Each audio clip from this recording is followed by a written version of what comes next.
G'day guys, how are we doing? Obviously, probably just like the rest of you out there at the moment, I've just finished watching the fight between Liam Paro and Richardson Hitchins. Not a great day for Liam.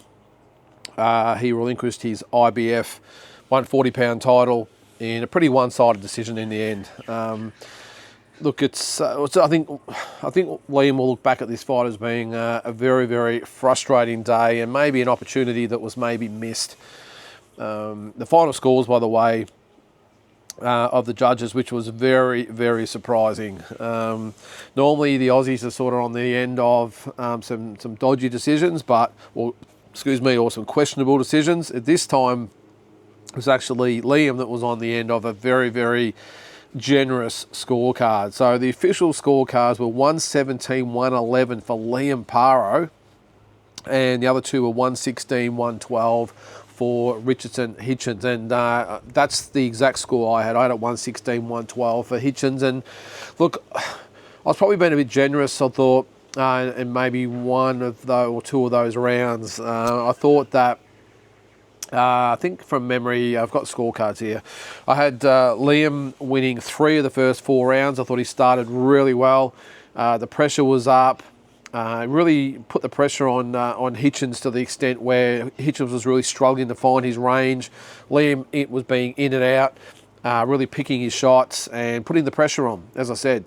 And I thought for the first 4 rounds, I was very confident. Because I actually thought, if I'm being honest, that Hitchins, I did pick Liam to win, of course, but I was conscious that I thought Richardson Hitchins might start fast and maybe get to a bit of a lead, and Liam might have to mow him down or chase him down. And I was actually quite pleasantly surprised that after 4 rounds, I had Liam Paro winning 3 of those 4. But just in the 5th round, it was amazing how it sort of changed. Liam, and this always happens, by the way, because the sting goes out of the fight. Those early rounds, you settle into a pace. Fighters find their range and timing, and you just get into the groove of the fight. And I think that's what happened in the 5th round. I thought Richardson Hitchins really started to find his range.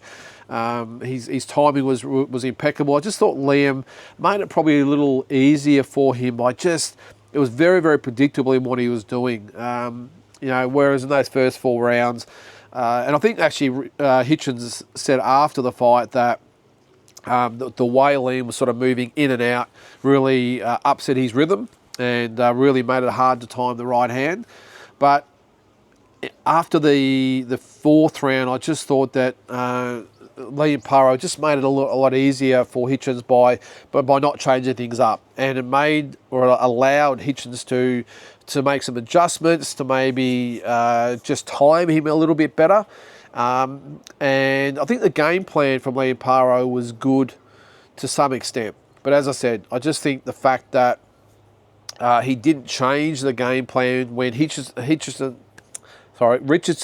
Hitchins, I'll just call him Hitchins, I think.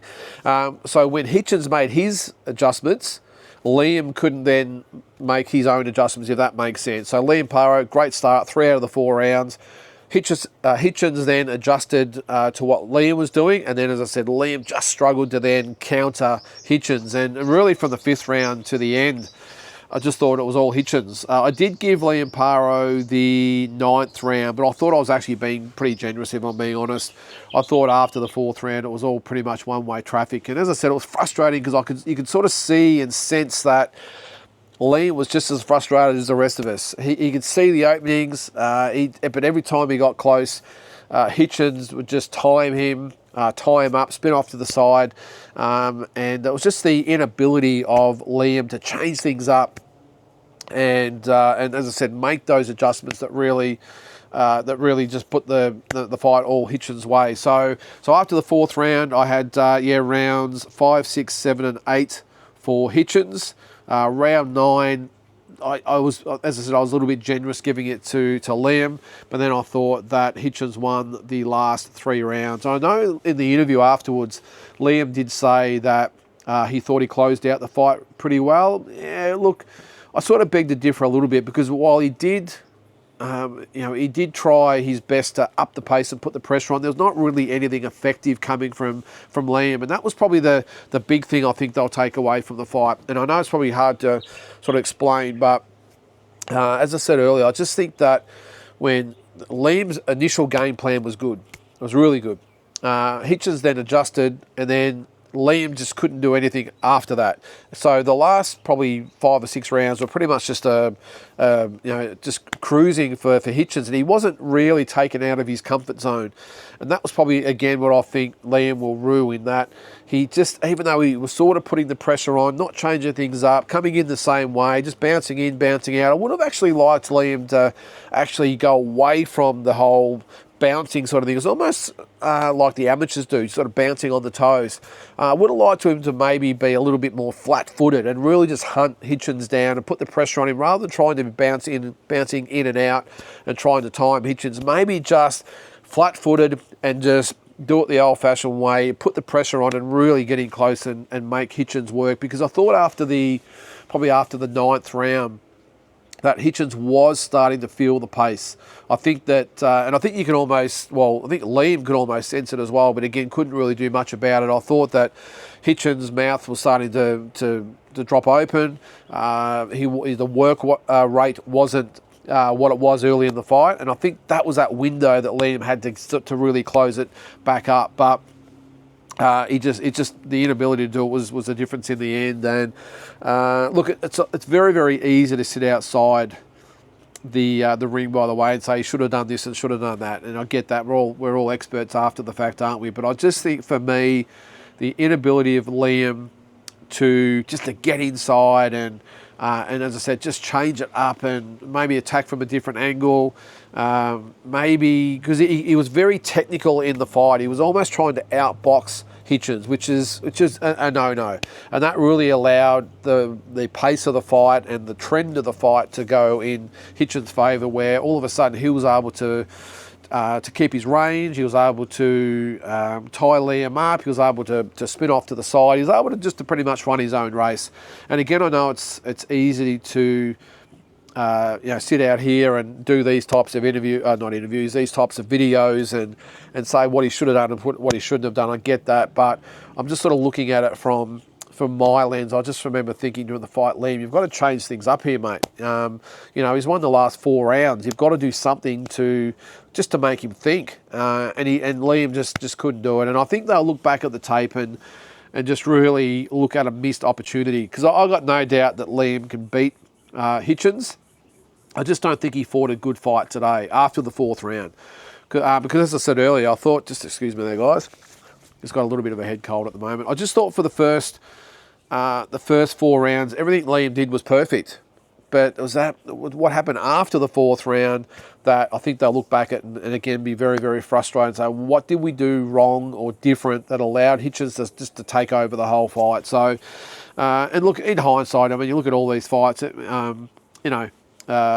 in hindsight, everything's a lot easier, isn't it? But the scorecards were the one thing that really were interesting. The 117, 111, when they read out that scorecard, when they said 117, 111, I thought, yeah, well, that's probably about the mark. I thought at 116, 112, but again, I had one round that I gave to Liam that I thought I was being a bit generous. So really, it could have been 117, 111. And when they said Liam Paro, I just thought, have I been watching the wrong fight? Because my scorecard right along reflected the commentators on DAZN to the round. Every single round. Actually, I think they might have given Hitchins the 9th round and I give it to Liam. But apart from that, every single round was the same. And when they said 117, 111, I just thought I was watching a different fight. And I thought, geez, are we going to actually have a robbery go our way this time? Because there's no way that Liam deserved the fight. Let's be on to win the fight. Let's be honest about it. But when the next 2 scorecards were out, I think that was justice for Hitchins. And I haven't been the biggest fan of Hitchins, I will say. I'm typical of a lot of those American fighters who they just act like clowns in the lead up to it. yeah, I thought that he was still justified to win the fight, and I think it would have been a huge injustice if he had have been ripped off, because he was just the dominant fighter all night. So look, I really liked what both guys said after the fight. I thought Richardson Hitchins was very classy in victory, which was good to see, but even more so, Liam Paro was even better in defeat. I thought he spoke really, really well, gave Hitchins his due. You know, he said, look, this is not about me, because I think the commentator pressed him for different things. He said, look, this is not about me. This is Hitchins' night. He fought well. He deserved his win. No excuses, and we move on. And that's what I want to see more of in boxing these days. Look, you're allowed to lose, you know, and if you put up a great fight and you give it your all and you lose, well, you can live with it. I think the egos of the fighters these days are so big that they just cannot accept that that's possible they lose a fight. And that's what it was really good to see that Liam, I mean, it wasn't great to see him lose, of course, but I just thought it was good to see him say, yeah, you know what, I could probably roll out the excuses, but I'm not going to do that. Hitchins won the fight fairly, you know, and congratulations on his win. And I thought Hitchins as well. I think his only sort of words were along the lines of, I was just hoping they wouldn't rip me off. And it was good to see, even with the lead up and all that of the fight, you know, a lot of animosity between the two. It was really good to see that the two really embraced afterwards and left it behind and were very courteous towards each other, and that's just what you want to see. So look, yeah, so there's not really much else to say really when you look at it. It just came down to Liam Paro started very well. As I said, won 3 of the first 4 rounds, and then after that it was just all Richardson Hitchins, to the point where he could have won the next 8 rounds. It could have been 4 rounds to 0 down, by the way, but I thought he won the last, at least 7 of the last 8 rounds. So it's what happens next. I mean, there was a talk of the George Kambosos fight at some stage. I still think that fight might happen. I don't think it necessarily needs a world title to add or give that fight any more kudos than what it needs, any more attention or credit or whatever it might be, or you know, of anything that it already has at the moment. So it doesn't, in my opinion, a world title would have been great to have as part of the fight, but I don't think it's a massive thing. And again, will it be as big as Mundine Green? Well, obviously not. Not now anyway. Both guys are sort of rebuilding, coming off losses. So it'd be interesting to see whether they do fight next, or maybe they will fight, you know, maybe later in 2025, and both maybe try and get a win each before then. But yeah, as I said, guys, it's not really much else you can say. I would like to sit here and say there was twists and turns, and there was this and that, and there was drama and intrigue and controversy, whatever it might be. But it was pretty much just a clear-cut boxing lesson from Richardson Hitchins on Liam Paro tonight. Now, can Liam Paro come back? Absolutely he can. The fight with Matthias, you know, proved that he's at the level. And sometimes, as I always say, styles make fights. And I just think Hitchins' style is just it's just a very difficult fight. Not just for Liam, but a lot of fighters out there. Just those types of styles where they just refuse to engage. If you look at the fight today, as in line with the Shakur Stevenson and Devin Haney's and these types of guys, they will simply not engage. They will sit there and wait and wait and wait. They will not punch first until you punch. They are so structured in the way they do it that at no stage did I see today that Richardson Hitchins really being the aggressor or being the instigator. Even when he was coming forward, he was waiting for Liam Paro to punch, and no matter what happened, he did not engage first and allow himself to be countered, especially after the 4th round anyway. So yeah, the style is probably, excuse me, no, it's not just a Liam Paro. I think it's definitely just that style in general. He's going to give a lot of those other fighters in that division a lot of troubles. Richardson Hitchins, and now the fights with Haney, maybe Teofimo Lopez. That was the fight he actually mentioned after this one, that he'd like to fight him in New York City. So you would think that would be the money fight for him. Devin Haney, who knows what's going to happen with him. So, but as I said, look, it's certainly not the end for Liam Paro. He's a young guy. And he did fight very well today. It just wasn't good enough on the day.